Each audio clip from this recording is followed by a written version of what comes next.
What happens if there's not enough cash and physical assets have to be liquidated to meet those fee demands?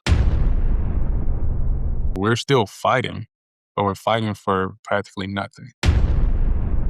You're getting into the scenario where all of this infighting has drained the estate.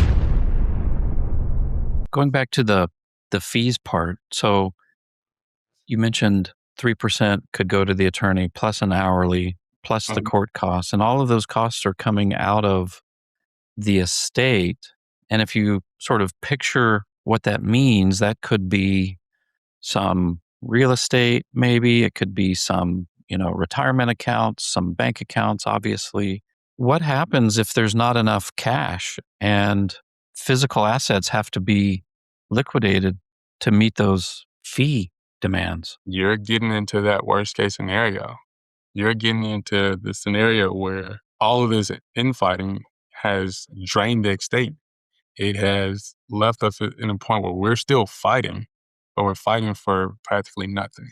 And that is the scary part of this, that, people could be, again, they're family members. So a lot of times they can be so, I hate to use the word selfish, but like so focused on their desires that they can't see the other person's perspective and want to honor that. So they continue to fight.